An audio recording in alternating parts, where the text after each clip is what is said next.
Bonjour les amis, Shabbat Shalom Mevorach, paracha de la semaine, paracha Va'era. Je voudrais dédier ces quelques paroles de Torah pour la guérison de tous les malades d'Israël, pour la libération de tous les otages restants, ainsi que pour la protection de toutes les forces de sécurité, et bien sûr pour la guérison de ma maman Rivka Bat Ramona, Amen Keni Ratson. Dans notre paracha de Va'era, la Torah va nous raconter les 7 premières plaies, le sang, les grenouilles, les poux, les bêtes sauvages, la peste, les ulcères et la grêle, qu'Akadosh Baruch Hu a envoyé sur les Égyptiens. Alors il faut savoir que bien que toutes les plaies aient été exécutées par Moshe Rabbeinu, les 3 premières plaies, c'est-à-dire le sang, les grenouilles et les poux, ont été réalisées par l'intermédiaire d'Aaron, son frère. La raison est que le fleuve avait sauvé Moshe bébé et que la poussière avait recouvert l'Égyptien lorsque Moshe l'a tué et l'a enterré. Moshe devait donc faire preuve de gratitude envers eux et ne pas leur rendre le bien par le mal.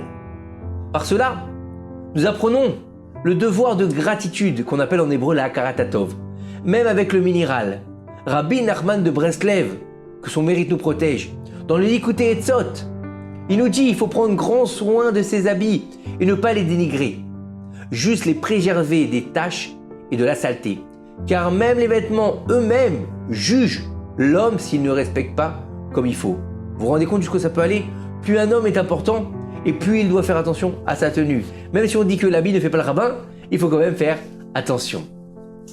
Et tout celui qui fait attention à ses affaires, d'accord, dans le ciel, on fera attention à lui. Rabbi Yochanan appelait ses vêtements ma dignité. Pourquoi sa dignité? Car elle lui permettait de cacher sa nudité et de ne pas avoir honte en sortant sans être habillé.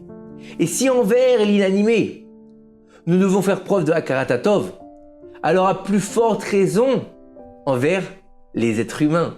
Nous devons faire preuve de gratitude à l'égard des personnes qui nous ont fait du bien, même si ce n'est qu'un petit acte qui nous paraît peut-être un peu anodin, comme ça, un peu banal. Alors, combien nous devons faire preuve de gratitude envers nos parents qui nous ont mis au monde, qui se sont donnés sans limite pour que nous grandissions.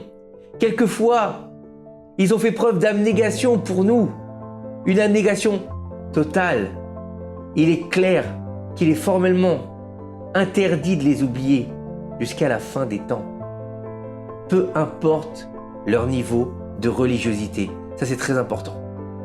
Et bien sûr, pour terminer, dans le couple, le mari fera preuve de gratitude pour son épouse qui le soutient et s'occupe de nombreuses choses. Avec sa femme, il faut savoir, il faut toujours se comporter avec bienveillance et miséricorde. Il ne faut jamais prendre à cœur les erreurs qu'elle peut faire. C'est toujours d'essayer de la juger avec bienveillance, même si des fois ça fait des petits soucis, on n'est pas d'accord, c'est pas grave, on laisse passer. À tel point que la Torah nous dit, celui qui se comporte ainsi avec son épouse, la bénédiction ne quittera jamais sa maison. Et bien sûr, c'est important aussi du côté de la femme, qu'elle n'oublie pas de faire preuve de gratitude avec son mari, parce qu'il travaille, parce qu'il fait des choses, parce qu'il aide, etc. Et n'oublions pas une chose très importante, que tout celui qui sera ingrat envers les hommes finira par être ingrat envers Hachem lui-même, comme l'a été Pharaon. Shabbat Shalom Umevorach, à très bientôt les amis.